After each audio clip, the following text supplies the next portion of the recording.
الحمد لله والصلاة والسلام على رسول الله. أما بعد فأعوذ بالله من الشيطان الرجيم. بسم الله الرحمن الرحيم.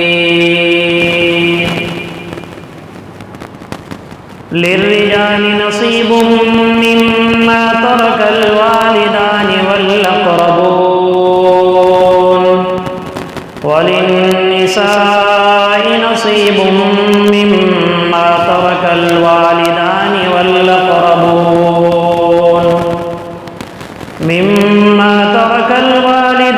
والأقربون مما قل منه أو كثر نصيبا مفروضا. وإذا حضر القسمة أولو القربى واليتامى والمساكين فارزقوهم منه وقولوا لهم قولا معروفا. وليخشى الذين لو تركوا من خلفهم ذرية ضعافا خافوا عليهم فليتقوا الله وليقولوا قولا سديدا. إن الذين يأكلون أموال اليتامى ظلما إنما يأكلون في بطونهم نارا وسيصلون سعيرا. صدق الله العلي العظيم وصدق رسوله النبي الكريم ونحن على ذلك لمن الشاهدين والشاكرين والحمد لله رب العالمين.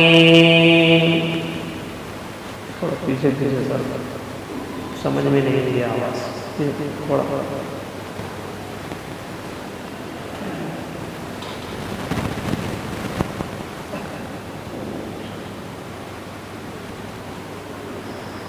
گزشتہ یہ بات بتائی گئی تھی کہ عموماً اسلام کے آنے سے پہلے 3 طبقات بہت زیادہ مظلومانہ زندگی گزارا کرتے تھے. عورت، یتیم اور غلام اور باندیا. انہی کے حقوق کو بیان کرتے ہوئے آخری آیات میں یتیموں کے سلسلے میں یہ بات بتائی گئی تھی اور ان کے مال کے بارے میں بے احتیاطی کرنے سے جلدی ہڑپ کر لینا یا اپنی بھتیجیوں اور اپنے قریبی رشتہ داروں سے اس نیت سے نکاح کر لینا کہ یہ مال کسی اور کے پاس نہ جائے. یہ ساری بیرا روی آخری آیات میں اللہ رب العزت نے بتائی تھی. وَمَنْ كَانَ غَنِيًّا فَلْيَسْتَعْفِفْ. اگر تم یتیموں کے والی ہے تو ضرورت کے پورتا لے لیا کرو، لیکن نہ لے گے تو تمہارے لیے اس میں خیر ہے. اور اگر ضرورت ہے فَلْيَأْكُلْ بِالْمَعْرُوفِ، تو جتنا معروف طریقے سے ہو سکتا ہے اتنا تم لے لو. فَإِذَا دَفَعْتُمْ إِلَيْهِمْ أَمْوَالَهُمْ فَأَشْهِدُوا عَلَيْهِمْ. اور جب یتیم بالغ ہو جائے، ہوشیار ہو جائے، ان کے اندر اچھے برے کی تمیز آ جائے اور تم نے ان کو آزما بھی لیا چھوٹے موٹے کاروبار ان کے ہاتھ میں دے کر، تو آپ جب ان کے مال حوالے کرو گے، پراپرٹیز حوالے کرو گے، تو کسی کو گواہ بھی بنا دینا تاکہ کل ہو کر وہ یہ دعویٰ نہ کرے کہ میرا جو والی تھا جس کی نگرانی میں میں پلا اور بڑا ہوا، شاید اس نے میرے ساتھ بددیانتی کی. فَأَشْهِدُوا عَلَيْهِمْ، گواہ بنا لو. ہاں پھر بھی کمی بیشی اگر ہو گئی، یعنی تم نے کمی بیشی کی یا تم نے تو صحیح سے فیصلے لیے، لیکن ہو سکتا وہ یتیم کے دل اور دماغ میں تمہارے بارے میں اگر کوئی تنگ دلی آ جائے، وَقَفَى بِاللَّهِ حَسِيبًا، تو حساب تو اللہ کو لینا ہے۔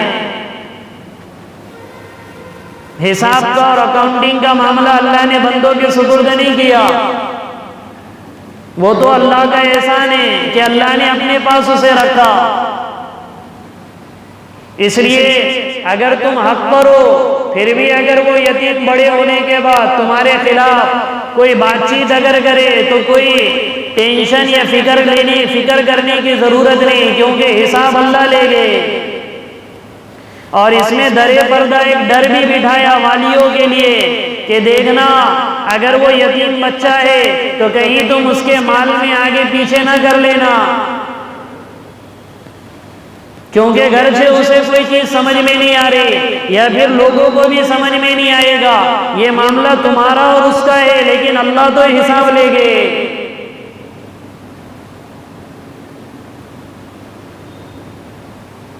ٹھیک اسی طریقے کا ایک واقعہ اوس بن ثابت رضی اللہ تعالیٰ عنہ کے گھر والوں کے ساتھ پیش آیا، جس کے بعد اگلی آیت اللہ نے اتاری۔ اچانک اوس بن ثابت رضی اللہ تعالیٰ عنہ کا انتقال ہو گیا، 2 بیٹیاں، 1 بیٹا اور بیوی چھٹ گئی۔ ان کا انتقال ہوتے ہی ان کے جو بھتیجے تھے طاقتور تھے، تو انہوں نے آتے اوس بن ثابت رضی اللہ تعالیٰ عنہ کی پوری پراپرٹی پر قبضہ کر لیا۔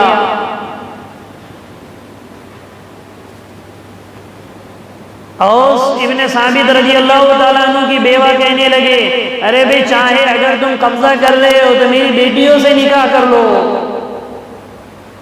وہ اس پر بھی راضی نہ ہوئے، تو یہ چل کر سیدھا جناب محمد الرسول اللہ صلی اللہ علیہ وسلم کی خدمت میں آئے اور آ کر شکایت کی، یا رسول اللہ بھتیجے سب کچھ ہڑپ کر رہے ہیں، میں بیوہ ہو گئی، 1 بیٹا چھوٹا ہے اور 2 بیٹیاں ہیں، میں ان سے درخواست بھی کر رہی ہوں کہ اگر چاہے تو تم ان بیٹیوں سے نکاح کر لو، لیکن یہ انکار کر رہے۔ اللہ کے نبی نے توقف کیا کہ ابھی اس سلسلے میں اللہ کا کوئی حکم نازل نہیں ہوا۔ پھر کچھ وقت گزرا، وقفہ گزرا، تب اللہ نے قرآن کی اگلی آیتیں اتاری جس میں اجمالاً وراثت کے مسائل بیان کیے گئے، اور پھر 2-3 آیتوں کے بعد تفصیل سے وراثت کے مسائل بیان کیے گئے۔ للرجال نصیب مما ترک الوالدان والاقربون،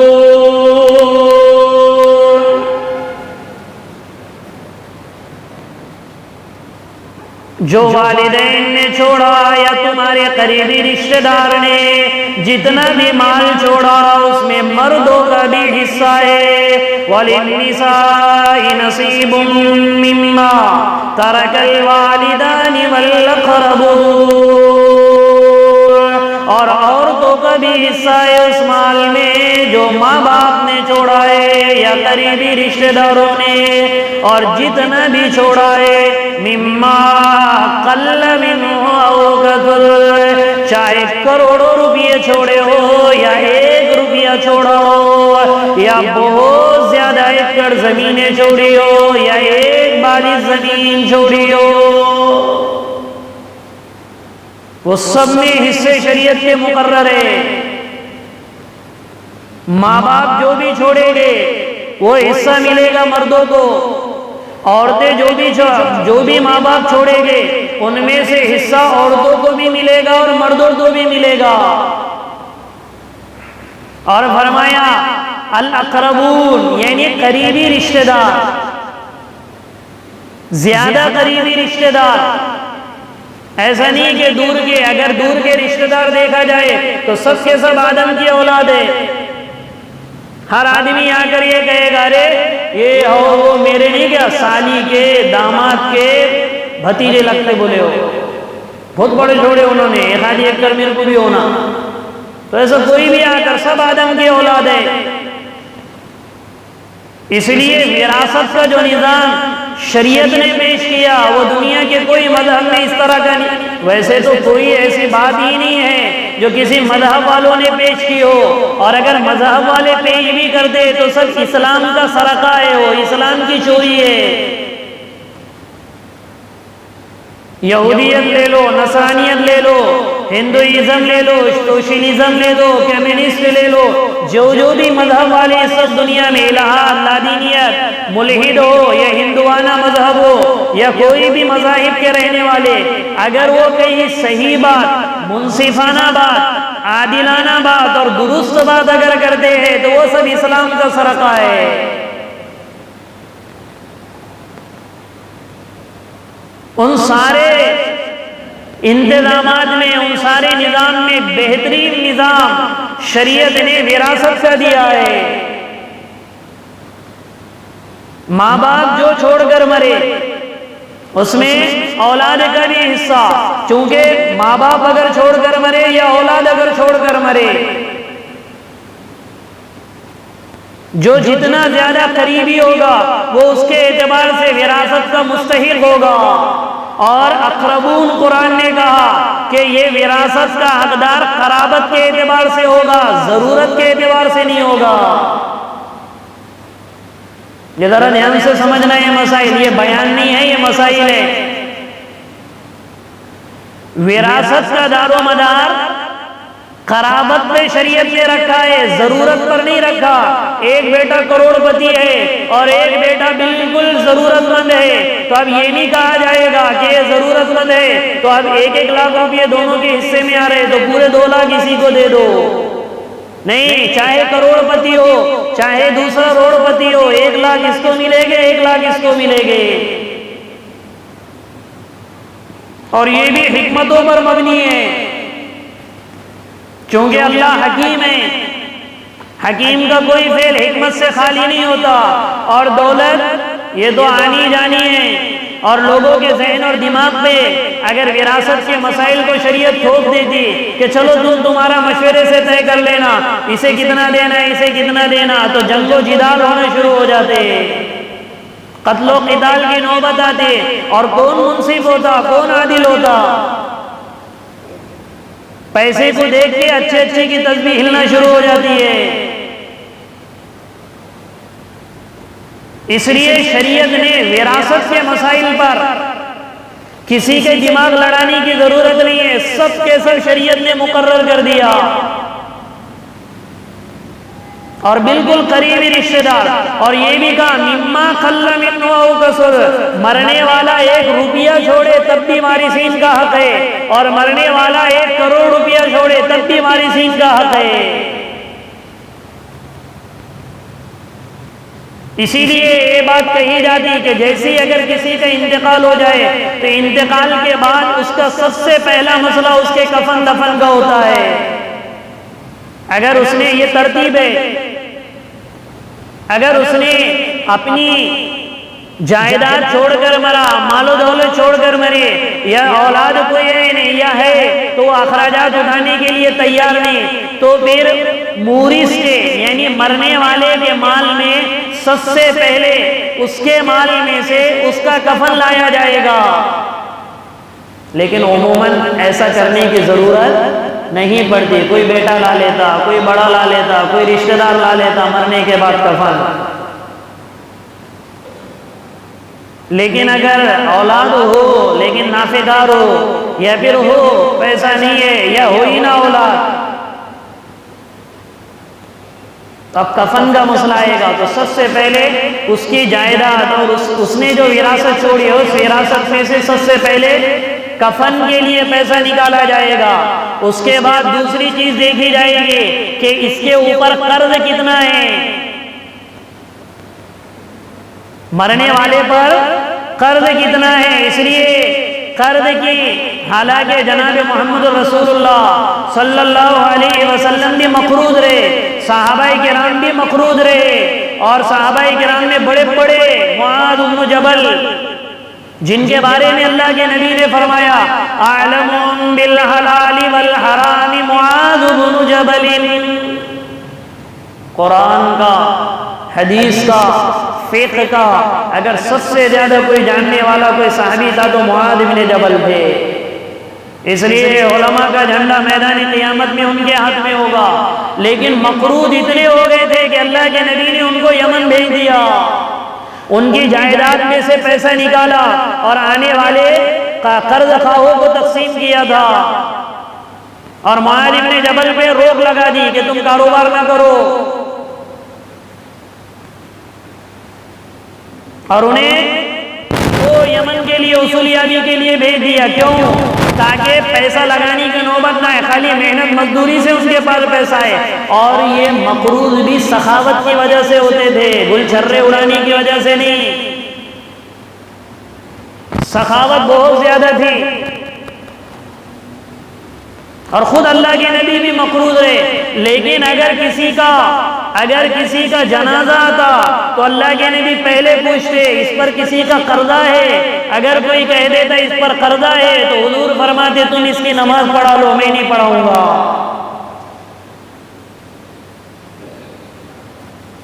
اس لیے کہتے القرض مقراض المحبہ، قرض یہ محبت کی کھینچی ہے، کاٹ دے گی.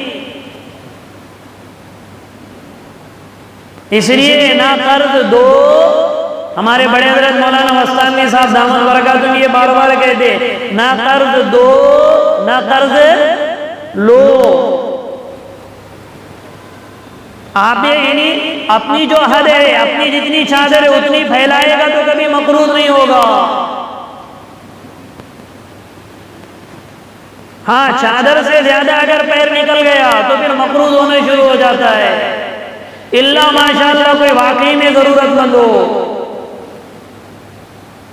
اور پھر انتقال کے موقع پر ایک اعلان کرنے والا اعلان کر دیتا بھئی اس کے اوپر کسی کا اگر قرض ہو تو ہم سے آ کر ملے. اب وہ جب آ کر مقروضین ملتے تو پھر انہیں تیسرا راستہ نکالتا، گواہ کہیں اعلان تو بہت گھروں میں کرا دیتے. اور جب آتے مقروضین منگایا یہ قرض خواہ تو کہتے گواہ کہیں، یہ کہیں، وہ کہیں. اس کی روح اٹکی ہوئی ہوتی ہے قبر میں قرضے کی وجہ سے.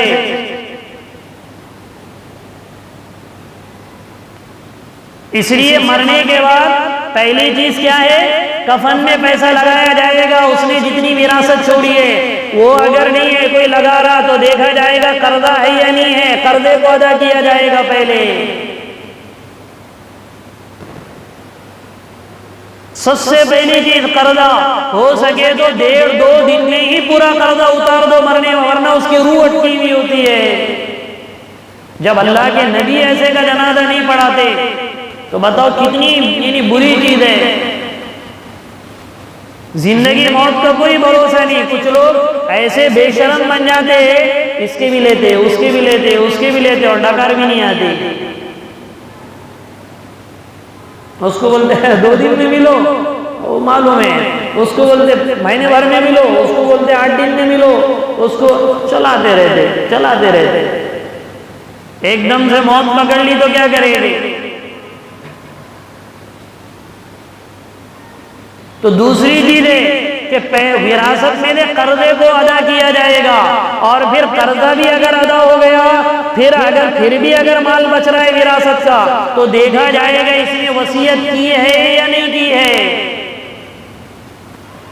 بعض مرتبہ آدمی وصیت کرتا ہے کہ میرے مال میں سے اس کو اتنا دے دیا جائے، میرے مال میں سے فلاں مسجد، فلاں مدرسے، فلاں غریب، فلاں کو اس طریقے سے ادھر ادھر دیا جائے. تو دیکھا جائے گا وراثت، اور وراثت بھی تہائی مال میں سے.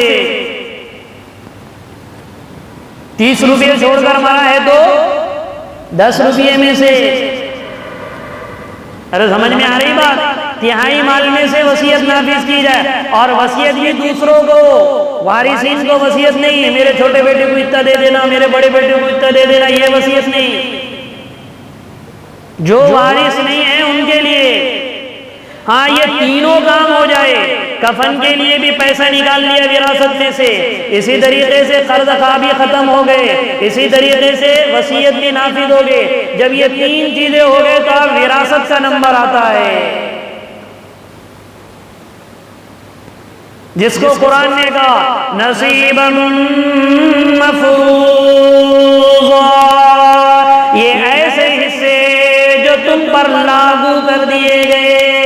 فرض کر دیے گئے، نہ تمہارے دماغ کو اس کا دخل ہے، نہ عقل کو، نہ ضرورت کو، جو اللہ کے لیے وہ اتنے حصے تمہیں دینا ہے۔ نصیبا مفروضا، اللہ نے مقدر کر دیے حصے، اس کو اتنا، اس کو اتنا، جو اگلی آیتوں میں آ رہا ہے۔ اور جب وراثت تقسیم ہو، اور عموماً وراثت 3 دن میں تقسیم ہو جانا چاہیے۔ کتنے دن میں؟ 3 دن میں۔ اگر بولے نا کبھی کسی کو اب تمہارے انہوں بولے کیسے کریں گے، دیکھو جتنے بھی پراپرٹی کے جھگڑے تمہیں ملیں گے نا، وہ سب کے سب اسی پر موقوف ہو گئے کہ ان کی وراثت صحیح سے تقسیم نہیں ہوئی۔ گجرات میں بعض علاقوں میں تختیاں لگائی گئی رہی تھی مسجدوں میں، ہم نے وراثت شریعت کے مطابق ہمارے باپ کے مرنے کے تیسرے دن تقسیم کر دیے۔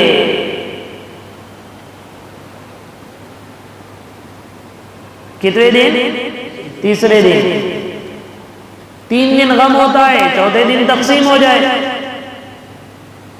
جتنی بھی جھگڑے دیکھو یہ، اور عموماً جھگڑا کیا ہے، یعنی پراپرٹی کا ہی رہتا ہے۔ باپ نے چھوڑ کے چلا گیا، اس کے صحیح سے کچھ حصے وغیرہ نہیں کیے، اب مرنے کے بعد جب وراثت تقسیم ہوگی تو کیسے کرے گے؟ جبکہ شریعت کہہ رہی ہے مما قل منہ او کثر، باپ کے کپڑے بھی دوسرے وارثوں سے پوچھے بغیر تم کسی کو صدقہ بھی نہیں کر سکتے۔ اور اگر یتیم، اگر اس میں نابالغ بچے ہو یا وارثین میں اگر کوئی غیر حاضر اگر ہو تو پھر تو کر ہی نہیں سکتے جب تک کہ ان کی اجازت نہ ہو۔ دیکھو آدمی مرنے کے بعد ابا نے وہ 2 لاکھ روپے چھوڑے ہوئے نا، 10 سے کھانا بنا دیں نا، اس میں 8,000 10,000 میں بن جائے گا، وہ مسجد کا بھی کام نکلے گا، بولے اس میں بھی دے دیں گے، ابا کے واسطے کرنے کا نا آپ نے۔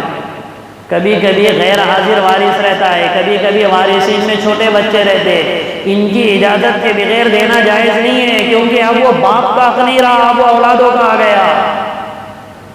اس لیے بعض مفسرین نے لکھا ہے کہ اگر باپ کے مرنے کے بعد وارثین کے مشورے کے بغیر اگر، اور وہ وارثین میں چھوٹا بچہ بھی نہ ہو، سب کے سب بالغ ہو، سب کے سب موجود ہو، ان کو پوچھے بغیر اگر کوئی مسجد مدرسے میں 10,000 روپیے 1,000 روپیے بھی اگر لگائیں گے تو مسجد میں لگانا ایسا ہے جیسے کہیں سے چوری کر کے تم 1,000 روپیے لگا رہے ہو۔ وارثین کا حق ہو گیا۔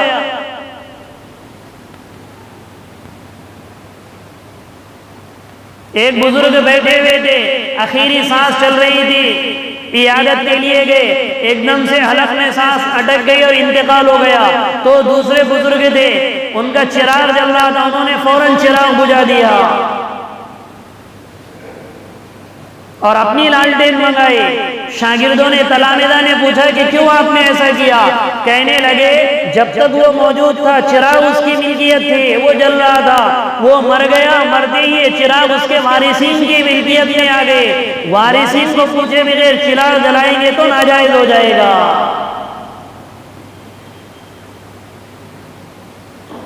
یہ بہت خشک مضمون ہے، نہ کوئی بولتا ہے، نہ کوئی سمجھاتا ہے، نہ کبھی سمجھنے کی آپ لوگ بھی کوشش کرتے۔ کیوں؟